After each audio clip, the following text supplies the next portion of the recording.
أعوذ بالله من الشيطان الرجيم بسم الله الرحمن الرحيم. Ya, habsun ya, habsun penjara, habsun juga penjara.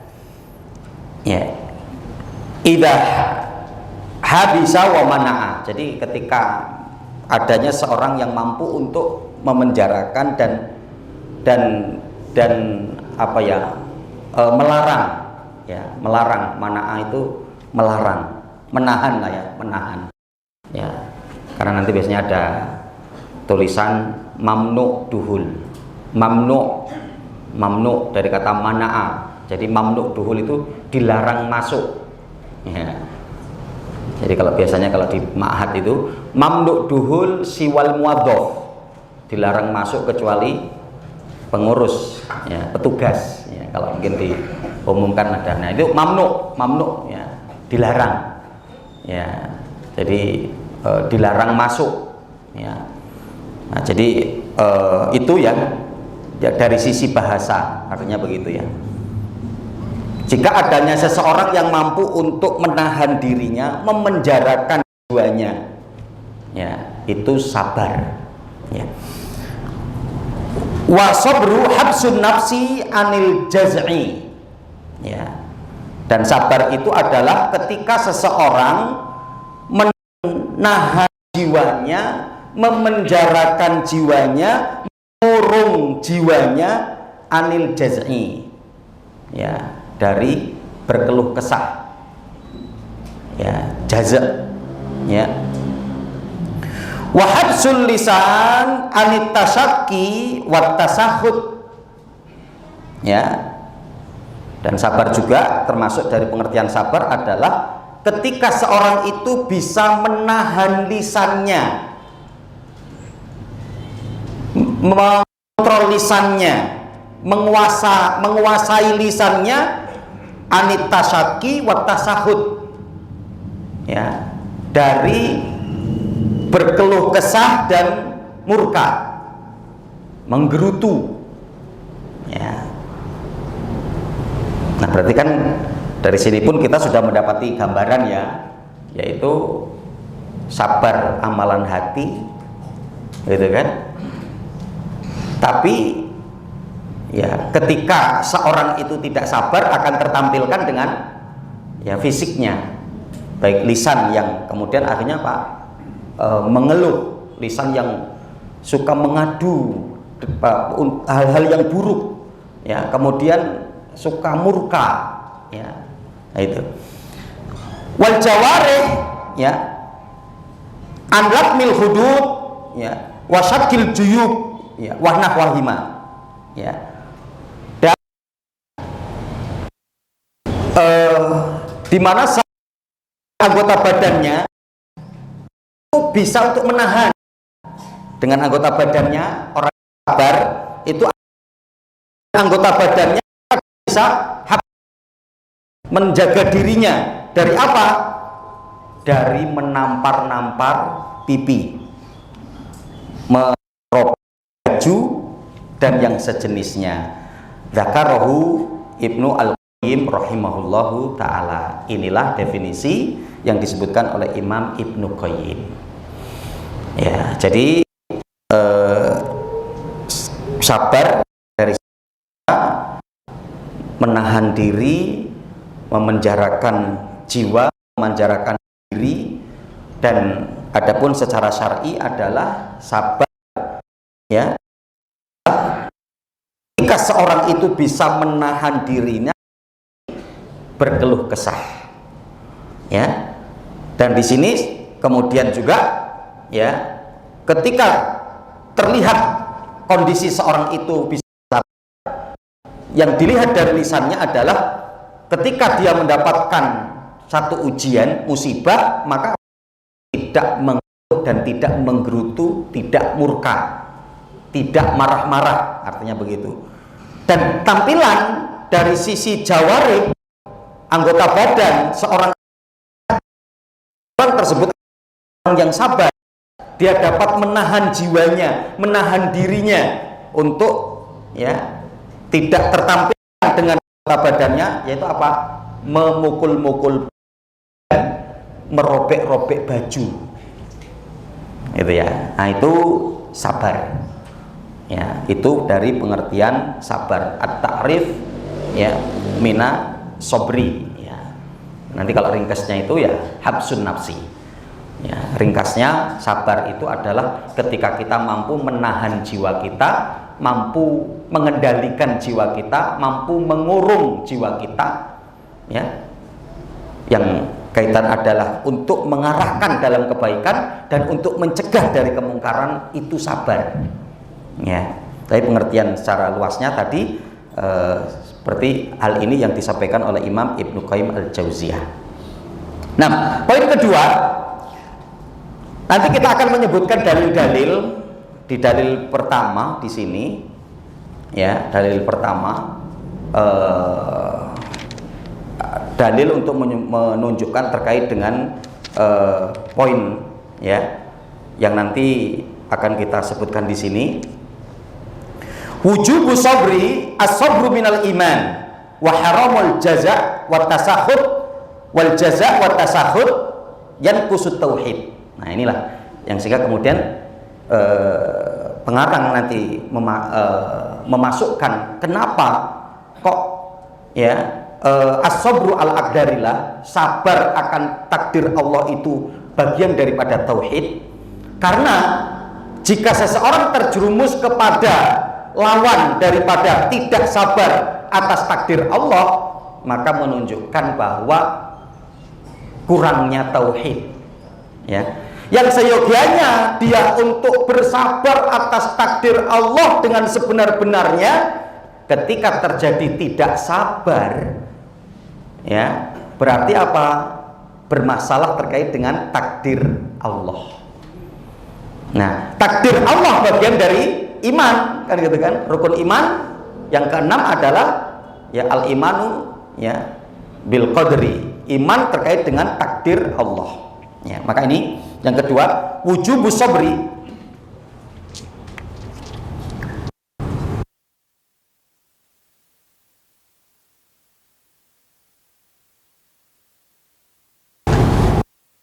wujubus sabri, as-sabru minal iman,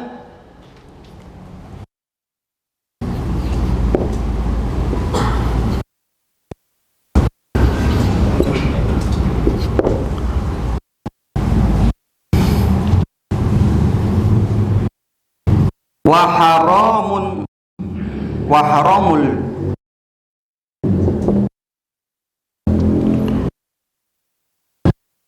tasahud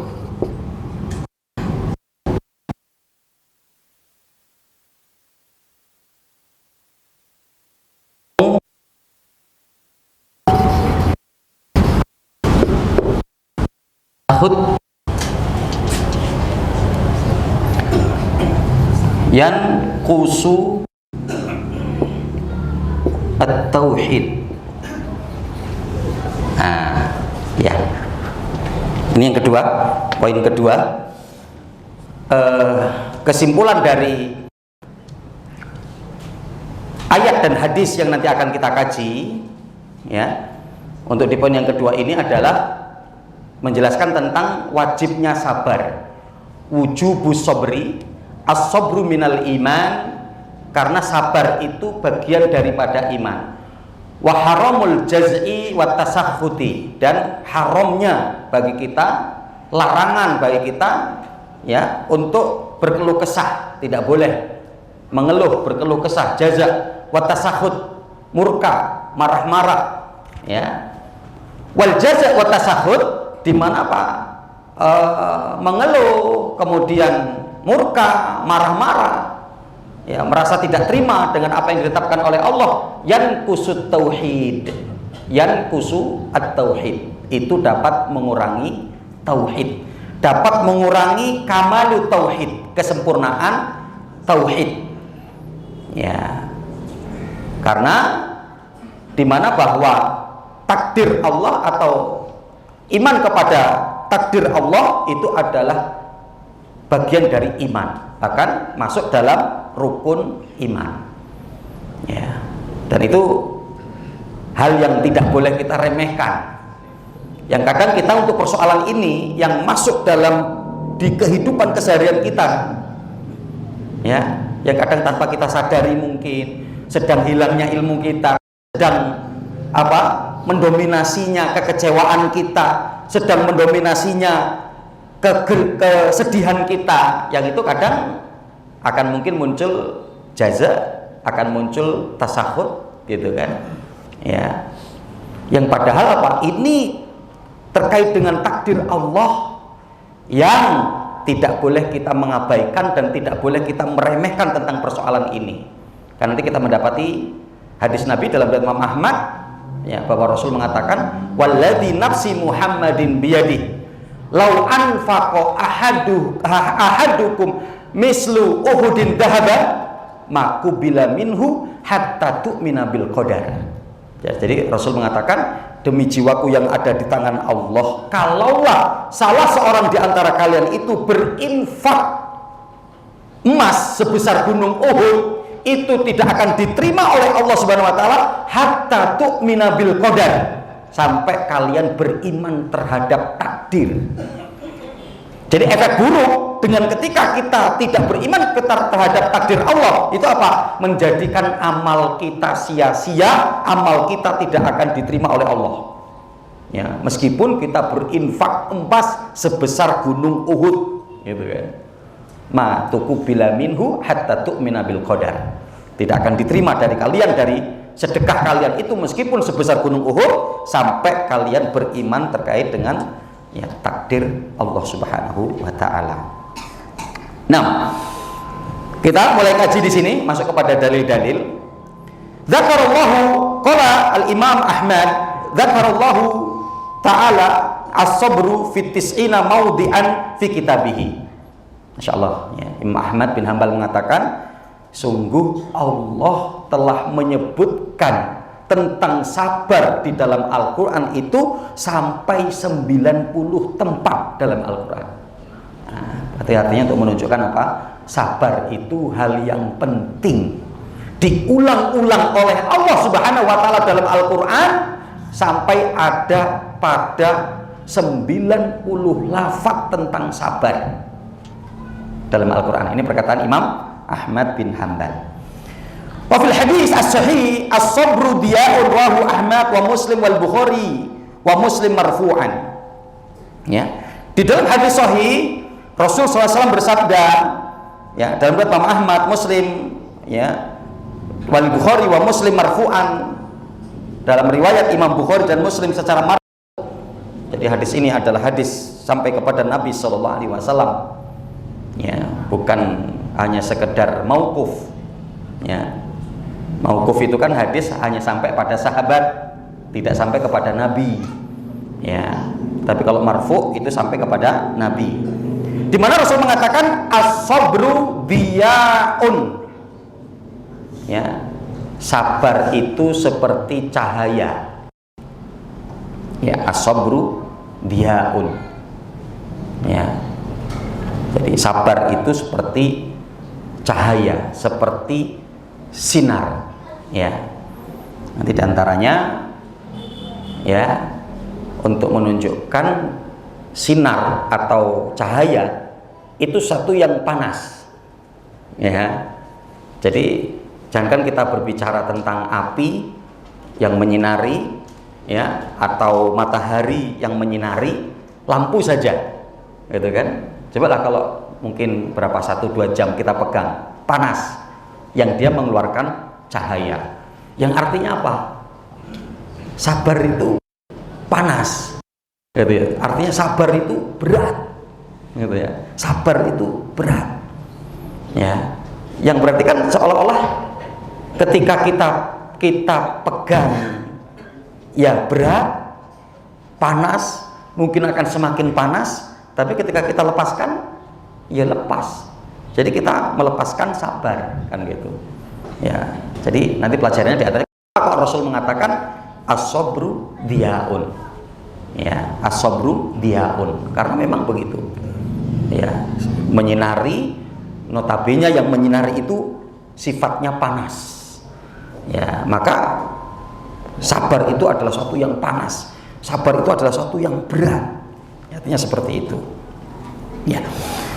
Kemudian juga disebutkan dalam hadis bahwa Nabi SAW bersabda, "Ma'utiya ahadun ita'an khairan awsa' minas sabri." Ya.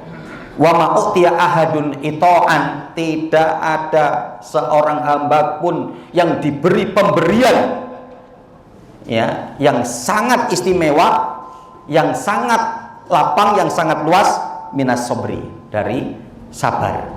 Ya. Qala Umar radhiyallahu taala anhu, wajadna khaira isana ya, aishina bisabri.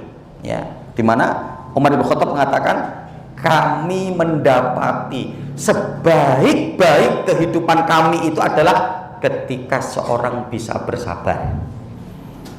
Ya. Jadi kehidupan itu akan dalam kondisi baiklah jika bisa bersabar. Ya. Jadi Umar bin Khattab mengatakan seperti itu. Kami mendapati sebaik-baik kehidupan kita itu adalah bisabri, yaitu dengan sabar. Rawahul Bukhari. Dan di sini diriwayatkan oleh Imam Al-Bukhari. Ya. Kemudian qala Ali radhiyallahu anhu, Imam Ali mengatakan, inna sabra minal iman ya bimanzilati ra'si minal jasad. Tsumma rafa'a sautuhu faqala ala innahu la imana liman la sabra lahu. Walil Bukhari wa Muslim marfu'an. Ya. Sahabat Ali bin Abi Thalib mengatakan, inna sabra minal iman, sesungguhnya sabar itu bagian dari iman. Ya, sabar bagian dari iman. Ya.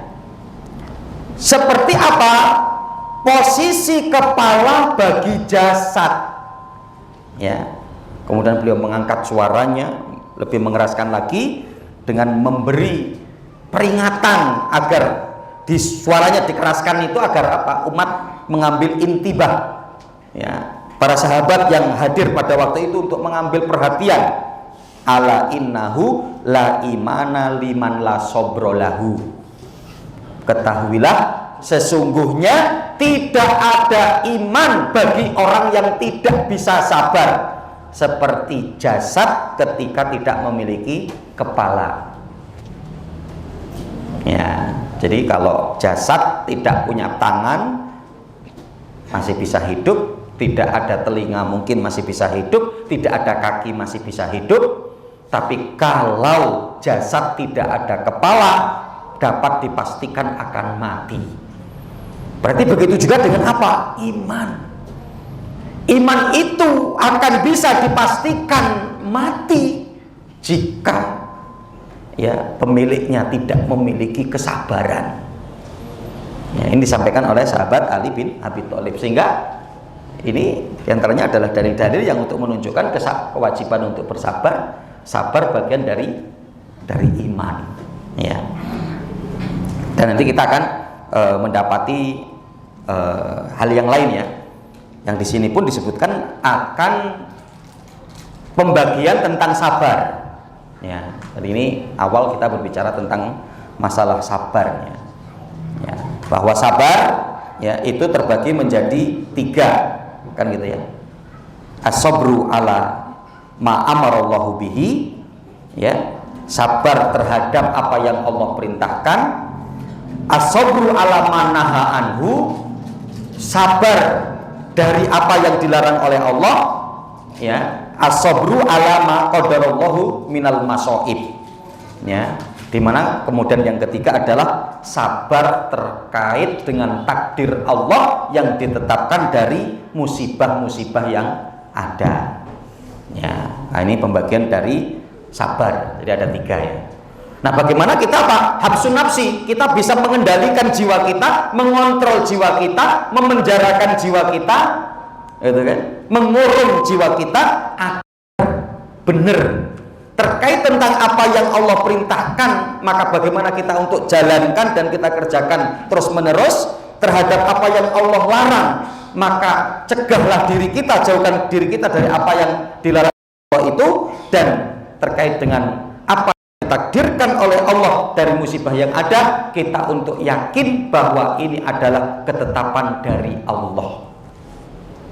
Nanti kita akan sebutkan juga di sini dalil istimewa ya, yang diantaranya untuk menunjukkan hikmah dibalik adanya takdir Allah itu untuk apa bagi kita, gitu ya. Hikmahnya itu untuk apa? Ya. Nah nanti rahimani wa rahimakumullah, dari 3 jenis sabar ini mana yang paling afdol? Gitu ya. Mana yang paling afdol? Ya. Nah nanti afdol itu adalah 2 pertama, poin 1 dan 2. Sabar dalam melaksanakan perintah-perintah Allah dan sabar dalam menjauhkan diri kita dari yang dilarang oleh Allah. Kenapa? Karena ini masuk dalam kategori yaitu apa? Sabar ikhtiyari. Ya. Nah, jadi pembagian sabar ya. Mendatangkan pahala yang besar, kemudian memiliki keutamaan yang besar. Dari 3 jenis sabar ini, poin 1 dan poin 2. Kenapa? Karena itu adanya ikhtiyari, yaitu apa? Adanya pilihan untuk kita, itu kan? Adanya pilihan untuk kita. Ya. Contoh terkait dengan perintah Allah. Ketika terkait kita dihadapkan dengan perintah Allah, itu kan ada pilihan kita untuk menjalankan atau tidak, ya kan begitu ya. Ketika datang adzan untuk kemudian mengerjakan sholat, itu kan ada pilihan bagi kita, ke masjid sholat, atau sholat di rumah, atau bahkan nggak sholat, ya kan gitu ya. Masih adanya ikhtiyari, ya. Nah dengan adanya ikhtiyari ini kan ujiannya lebih berat, ya kan gitu. Kita mau milih yang mana ini, gitu kan. Begitu juga untuk meninggalkan yang dilarang oleh Allah, itu juga ikhtiyari. Adanya pilihan, gitu kan. Sedangkan yang ketiga, ya alama qadarullah, apa-apa yang sudah ditakdirkan oleh Allah, itu enggak ada teori, tapi apa? Itirori, satu yang pasti. Ya, contoh kita diuji sakit, ya kan nggak ada pilihan. Ya pinginnya kan nggak sakit, tapi karena kan kita sudah dapat sakit ini, gitu kan? Nggak ada pilihan. Ketika kita diuji oleh Allah dengan sakit, itu nggak ada pilihan. Ya, kalau contoh semuanya, yo sehat, bukan pilihan itu kan kalau antum kalau suruh memilih sehat atau sakit, sehat. Itu kan kalau suruh milih. Ini kan musibah. Ketika kita sudah dalam kondisi sakit, ya, itu kan sifatnya apa? Itirori. Yang dimana apa? Nggak ada pilihan untuk kita. Itu. Yang sehingga apa? Nggak ada pilihan untuk kita, ya nggak ada yang bisa kita upayakan kecuali untuk sabar. Ujiannya lebih apa namanya? Lebih mudah, artinya begitu loh. Ya sudah, sabar. Kecelakaan, ya sudah, sabar.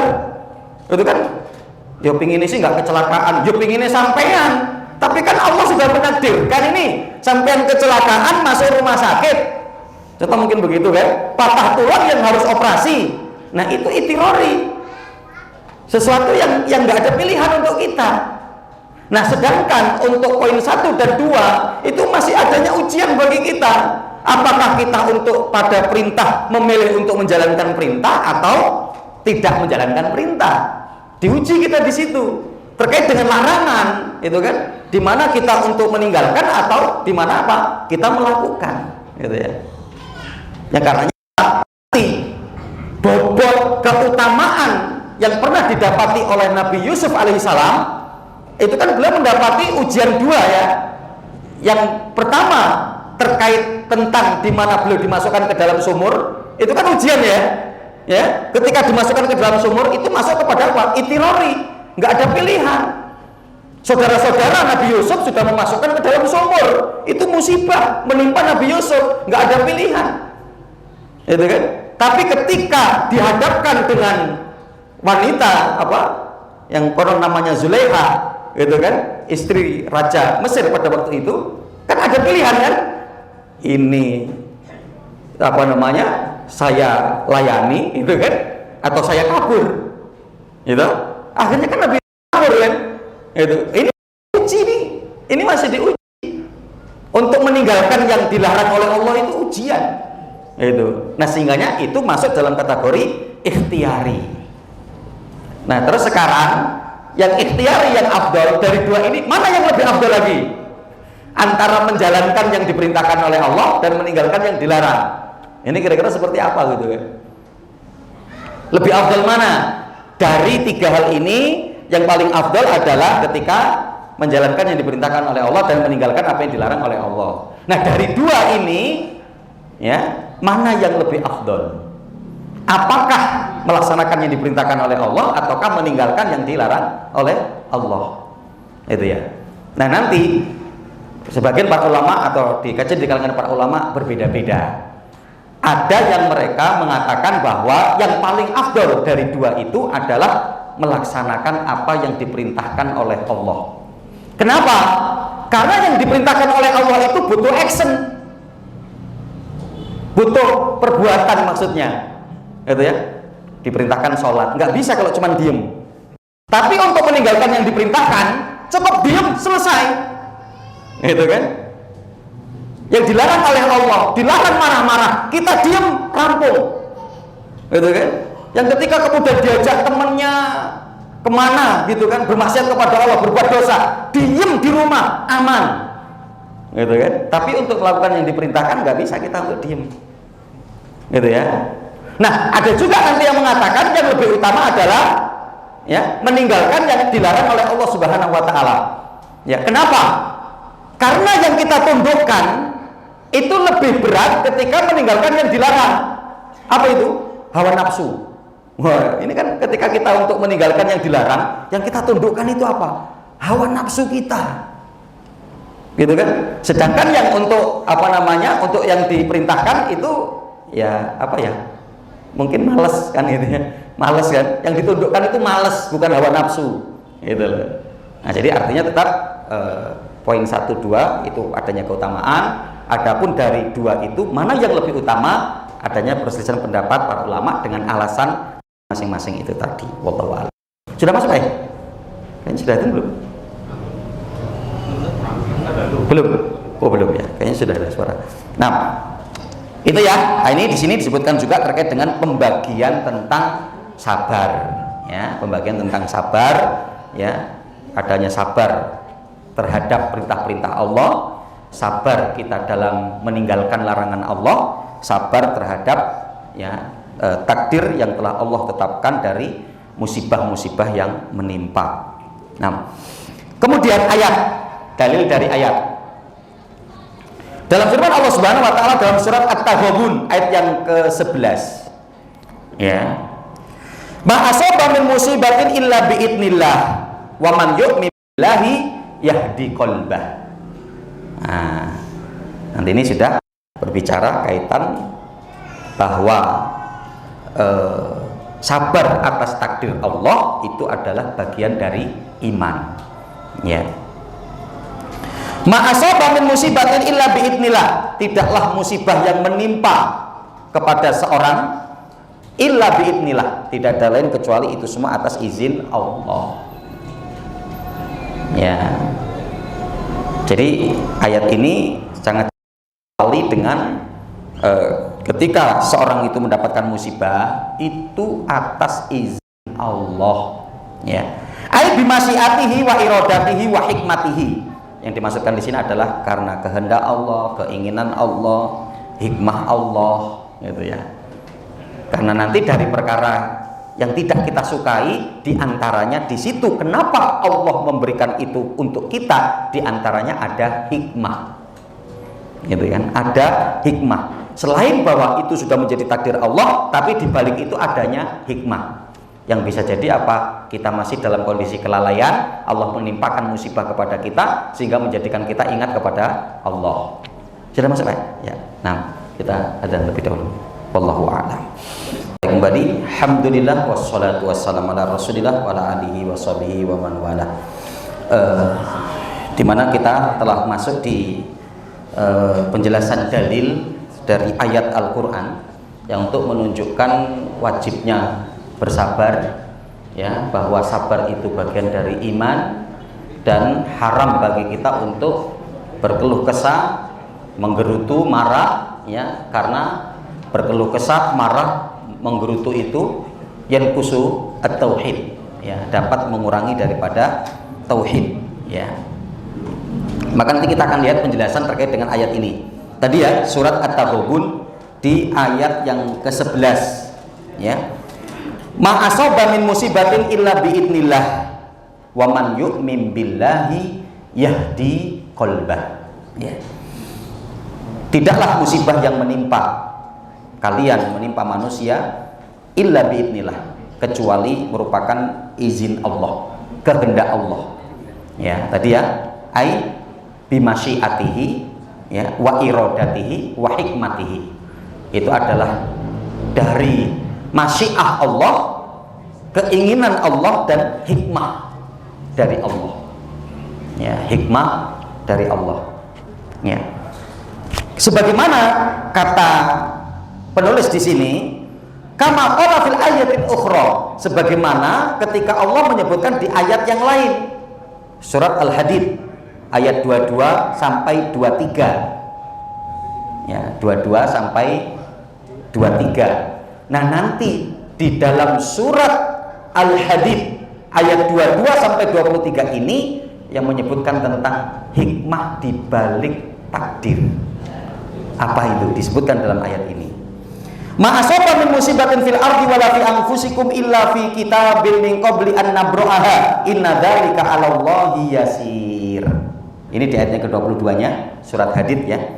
Ma asaba min musibatin, tidaklah musibah yang menimpa fil ardi, di atas muka bumi ini, terjadi tanah longsor, gempa bumi, ya, banjir bandang, contoh mungkin gitu, ya.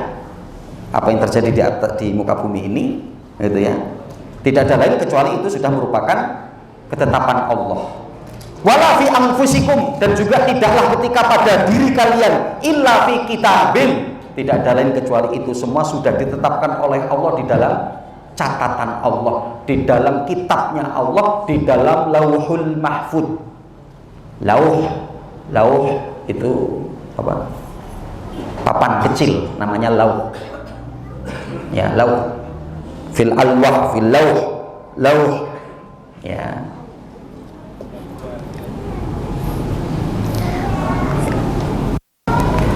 Min qabli an nabra'aha, sebelum kata Allah itu kami realisasikan, itu catatannya sudah ada, gitu loh. Sudah ada kata Allah. Inna dzalika 'alallahi yasir. Sesungguhnya itu bagi Allah sangat mudah. Bagi Allah sangat mudah. Apa faidahnya dengan bahwa kita meyakini sebagaimana yang Allah kabarkan kepada kita, bahwa apa yang Allah tetapkan terjadi di atas muka bumi ini semua telah ditulis oleh Allah dengan takdirnya. Begitu juga apa yang menimpa kita itu pun berarti sudah ditetapkan oleh Allah dengan takdirnya. Apa kata Allah di ayat 23-nya nanti kita mendapati di mana Allah mengatakan apa? Ya, likaila taksau ala ma fatakum wala tafrahu bima atakum wallahu la yuhibbu kulla mukhtalin fakhur. Apa dengan adanya takdir Allah, kita mengimani terkait dengan apa yang terjadi pada diri kita, semua merupakan takdir Allah, tidak ada yang luput dari ketetapan Allah, tidak ada yang luput dari takdir Allah. Untuk apa? Allah mengatakan, ya, likaila ta'sau ala ma fatakum, agar di mana Pak, kalian tidak berputus asa dari apa-apa yang hilang dari diri kalian. Agar tidak putus asa. Kenapa? Karena kita langsung akan mengembalikan qadar Allah. Ini sudah ditakdirkan Allah.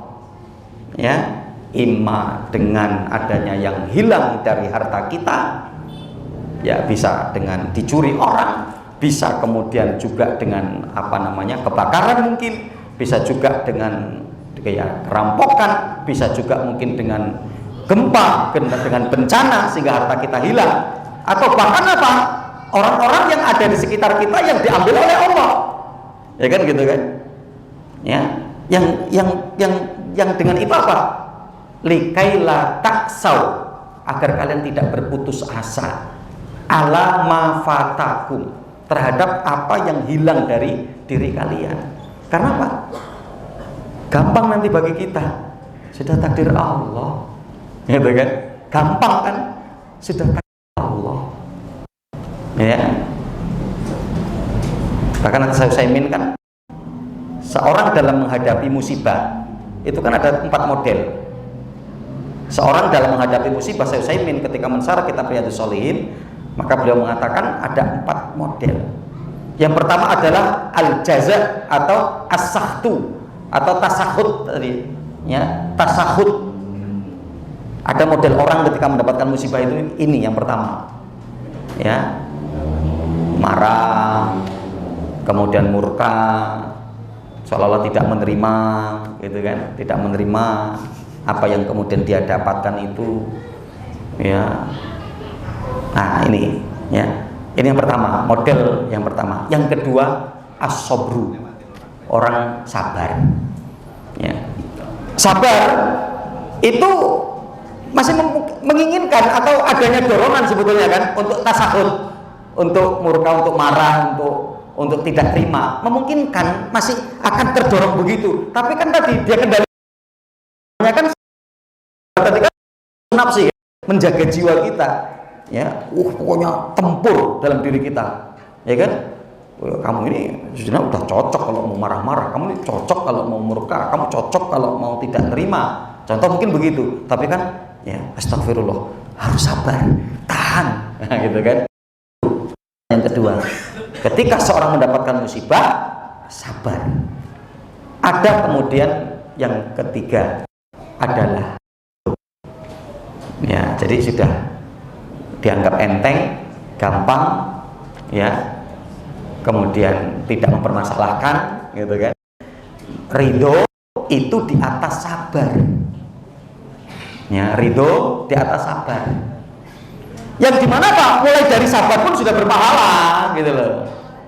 Ketika seorang mendapatkan musibah, kemudian pada taraf sabar, contoh mungkin begitu ya, pada taraf sabar, ya, ya mungkin dapat nilainya 10.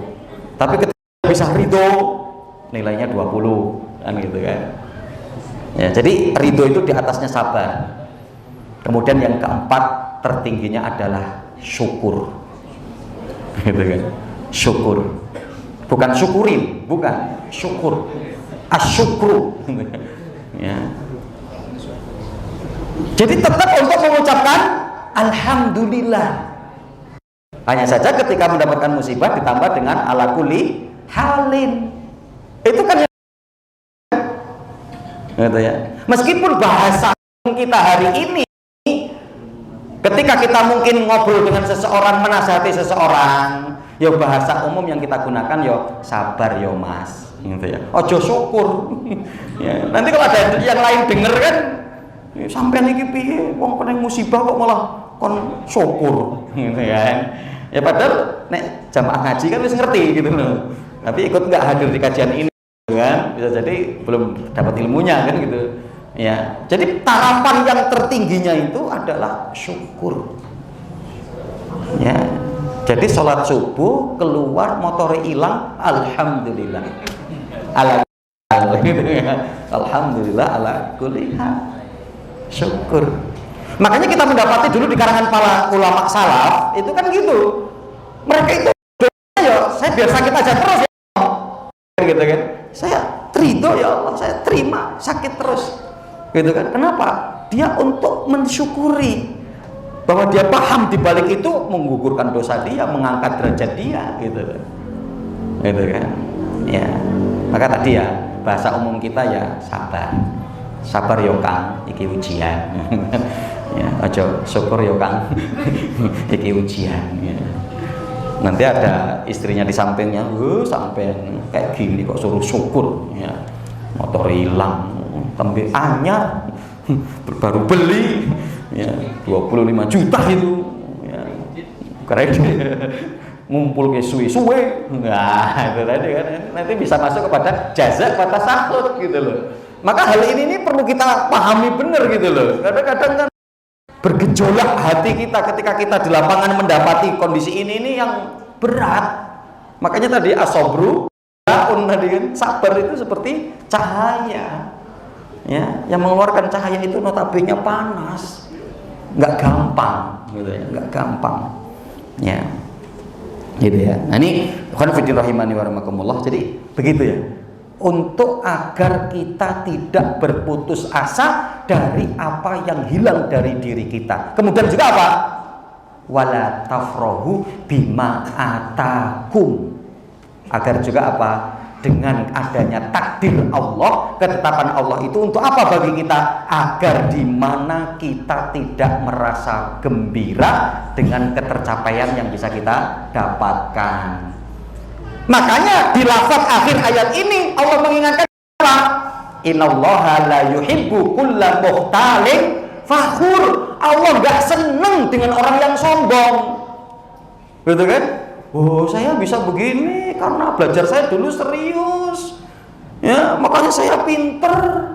Ya, makanya saya rezekinya dilancarkan oleh Allah, bisnis saya lancar karena saya memang ahli ekonomi. Oh, coba kan? Akhirnya timbul begitu. Itu kan? Tapi kalau kita bahwa kita diberikan kelancaran rezeki oleh Allah, kepandaian ilmu oleh Allah, maka kan apa? Ini takdir Allah yang Allah takdirkan untuk saya, untuk kita, yang diawali diantaranya dengan ikhtiar kita, upaya kita. Jadi agar apa? Kita nggak sombong, nggak sombong. Untuk agar di mana Pak? Kita nggak sombong. Karena ketercapaian yang ada, yang kita dapatkan itu adalah takdir Allah. Lah kalau Allah nggak menghendaki itu, coba kan? Orang sudah apa? Mungkir balik, nggak sugih-sugih banyak, ya. Orang yang tinggal duduk apa? Cumpli, ya. Tahu-tahu tender 1 miliar, tender 2 miliar, kan begitu, gitu loh. Nah dengan seperti itu nggak boleh sombong. Ya, nggak boleh sombong. Karena apa? Ini sudah takdir Allah. Yang karena apa? Kalau sampai kita sombong, Allah nanti akan membalikkan, sangat gampang. Yang singgahnya apa? Allah hanya akan cukup mengatakan apa? Kun fayakun. Ya, makanya sampai dikatakan apa? Pendalaman dalam tafsir disebutkan di kalangan para ulama. Ya, hampir memang kalau kita nanti mentadaburi Al-Qur'an, ketika ayat menyebutkan tentang perbuatan Allah selalu menggunakan kata fa'ala, ya, bukan amila, bukan beramal, bukan. Ya, kenapa?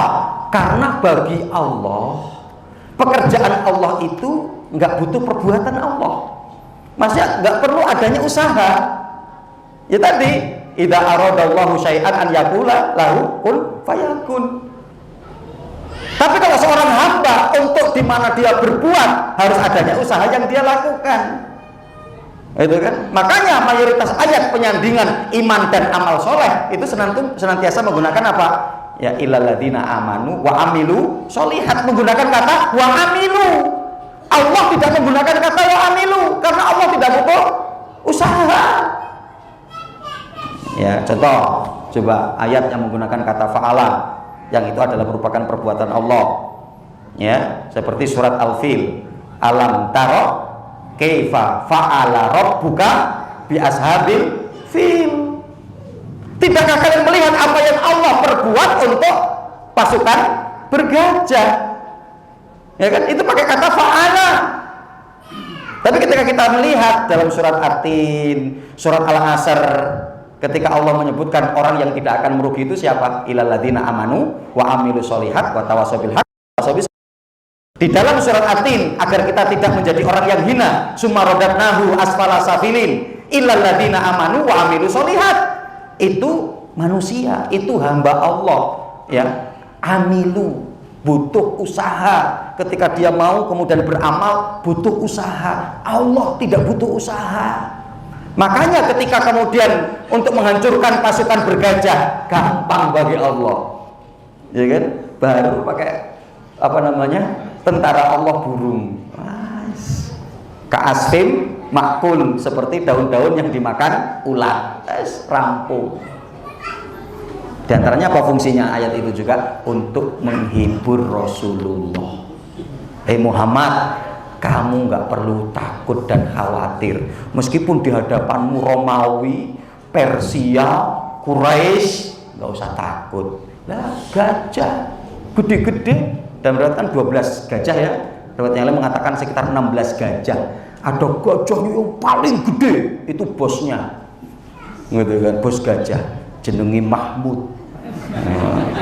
Makanya biasanya anak itu kalau namanya Mahmud itu yo gede, cendok, gajah, gitu ya. Kayak nggak ada. Aman insya Allah ya. Enggak buat nendalan dicegat sampai tadi ngomong repotnya ya. Mahmud ya, itu yang sehingganya apa, konsentrasi ayat pun kepada gajah yang gede ini ya kan. Ashabil fil itu kan satu gajah, jamaknya afial. Filun itu satu, afial banyak gajah, padahal kan banyak gajah. Tapi kenapa Allah tidak menyebutkan? Tidakkah kalian melihat mana Allah menghancurkan pasukan yang membawa banyak gajah? Bi ashabil afial, kan enggak, tapi bi ashabil fil. Kenapa? Fokusnya sama yang gede tadi itu ya. Nah yang gede aja roboh, apalagi yang kecil, maksudnya begitu, gitu kan. Yang singkatnya apa? Wahai Muhammad, kamu jangan takut. Yang sebetulnya juga apa? Ayat ini juga untuk hiburan untuk kita. Jangan takut sama mata-mata sipit. Gitu kan? Ya, aduh ini nanti diedit ya. Gitu ya. Kan seolah-olah semua ekonomi dikuasai. Ya. Kemudian di beberapa tempat mereka sudah diturunkan. Ya. Kita harus berbesar hati. Kenapa? Rasul juga pernah dihibur Allah ya. Wahai Muhammad, jangan takut, meskipun kamu memandang kayaknya ya kayak kita gini lah ya kan. Mereka itu kayak Romawi, Persia gitu loh dulu pada masa Rasul, isinya begitu kan ya. Loh, tentara bergajah aja kecil bagi Allah. Allah kalau sudah menurunkan pasukannya banyak, pasukan Allah, ada angin, ada air ya kan, api, rampung semua itu ya kan, rampung. Tapi apa? Untuk sunnah umat Rasulullah usaha ya. Makanya Syekh Muhammad Rohib Asirjani menuliskan satu buku, Lasna fi zamani Abraha. Kita ini bukan sedang hidup di zaman Abraha. Zaman Abraha solid gitu kan. Ketika kemudian berhadapan dengan apa namanya Abraha ya, yang ketika itu, mana onta-onta kami, serahkan kepada kami. Itu kan kambing-kambing yang kalian rampas, serahkan kepada kami. Kata Abraha, loh kamu kok ngurusi ontamu, harta-hartamu yang kami rampas, kambing-kambingmu. Saya ini mau menghancurkan Ka'bah loh. Lah kok kamu malah enggak, ini kan Ka'bah simbol kalian ini. Gitu kan? Apa kata Abdul Muthalib? Abdul Muthalib mengatakan, Ka'bah sudah ada yang punyalah yang akan menjaga. Gitu kan? Ya bener toh, akhirnya kan begitu. Tapi apa? Kita diingatkan oleh Syekh Muhammad Rohib Asirjani, kita ini bukan sedang hidup pada masa zaman Abraha. Itu kan, itu orang-orang sembarangan itu berbuat dolim kepada umat Islam, gitu, gitu kan? Nanti akan ada burung-burung ababil yang oleh Allah. Ini masanya sudah bukan masa seperti dulu. Tapi apa? Intan yang surkum. Kaidahnya adalah jika kita Allah akan turunkan pertolongan pada kita. Artinya apa? Harus ada usaha kita dulu. Meskipun nanti Allah kemudian, wah ini ternyata meskipun wes usaha nggak pecus, kan mungkin gitu kan, kalahan, karena apa? Gering-gering, latihannya nggak serius gitu kan. Wes kirimkan 2000 malaikat, set, ya kan gitu kan. Tapi apa? Ya tadi yang pendek-pendek, kurus-kurus, gering-gering, tapi udah berusaha gitu kan. Setiap hari lari, setiap hari latihan mana, latihan berkuda gitu kan. Kadang sampai ya kita jatuh, kudanya tetap lari terus, kirain masih di atas punggungnya karena saking entengnya kita, gitu kan. Ya, tapi kok idahnya untuk begitu. gitu kan? Ya, nah upayakan itu para ulama mengatakan apa? Membuat komunitas minimal, ya kan? Minimal itu membuat komunitas mutakin, ya. Yang ketika nanti surat Al-Furqan ayat 74, ketika kita sudah memiliki komunitas mutakin, mengangkat pemimpin-pemimpin adil itu gampang. Ya, waja'alna lil muttaqina imama. Allah mendahulukan mutakin dari imam, karena kalau sudah muncul mutakin, mencari imam yang adil itu gampang. Ya, sehingga nggak bingung ini mau ngangkat pemimpin siapa ya, nggak ada yang berkualitas, kan repot kok. Tapi kalau banyak kita punya SDM orang-orang hebat, orang-orang soleh, kan gampang, tinggal fulan insya Allah cocok, fulan insya Allah cocok. Yang menjadi repot kan kita apa? Bingung, nggak ada yang cocok semua, kan repot. Maka apa? Pantaskan dulu konsep kita hari ini. Banyakkan rumah Quran, banyakkan pondok pesantren, ya, banyakkan majelis-majelis ilmu. Nah itu dalam rangka untuk apa? Membuat komunitas mutakin. Nanti akhirnya kemudian untuk mewujudkan pemimpin adil di Lampung gampang. Ya, tinggal ambillah ustadz siapa mungkin, gitu kan? Ustadz siapa, gitu kan?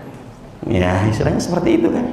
Ya, tapi kalau kemudian nggak ada, yang ini bermasalah di sini, ini masalah di sini, ini masalah di sini, bingung. Gitu ya. Makanya para ulama mengatakan apa? Imam itu akan lahir min jundin muntobin.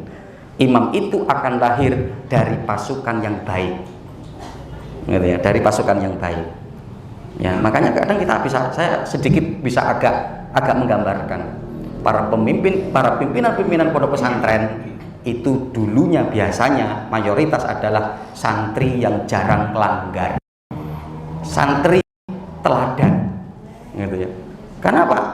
Ya kalau dia nggak teladan, nggak cocok, kayak jadi model, gitu. Cintenan wae, ya. Dulu itu pelanggaran super itu kan dia yang pelanggar, nah, kan, gitu ya. Ya, cobalah, ya, yang artinya seperti satu alma mater sama saya ngerti kok, gitu kan. Yang kemudian jadi pimpinan pondok pesantren itu dulu memang orang-orang soleh, orang-orang baik, nggak pernah jarang langgar gitu loh. Ya, yang sering-sering langgar itu tempatnya bukan mimpin pesantren, gitu kan. Lapangan-lapangan mungkin ke Papua dikirim ke sana, ya alhamdulillah jadi juga, gitu loh. Mending, gitu kan istilahnya gitu ya. Mending, gitu. Jadi karena memang kaidah pemimpin itu akan diambil min jundin muntobin, akan diambil dari apa? Jundun itu prajurit yang baik, ya. Maka prajurit yang baik itu akan bisa meningkat levelnya menjadi pemimpin, itu kan. Dari itu dulu jundin muntobin. Artinya apa? Kita itu akan sulit bisa menjadi imam yang benar, pemimpin yang benar kalau kita bukan jundun muntobin. Kita bukan jundun yang bagus dulunya. Gitu ya. Nah, maka nah ini sampai melebar ini ya. Ya, jadi artinya bahwa dimana kita ya untuk ya betul-betul memahami ya bahwa ketercapaian kita itu adalah tidak ada lain kecuali atas takdir Allah, sehingga kita enggak untuk menyombongkan ya. Jadi sehingga luar biasa berarti kan manfaat atau hikmah dibalik ketika kita iman terhadap takdir itu dengan tadi untuk tidak berputus asa dari apa atau kecewa dari apa yang hilang dari apa yang kita punya. Karena apa?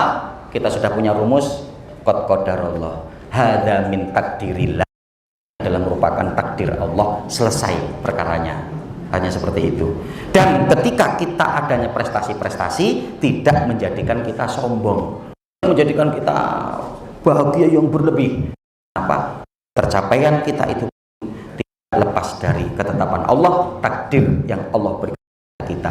Sehingga ketika kita adanya ketercapaian itu, manfaatkanlah untuk kebaikan.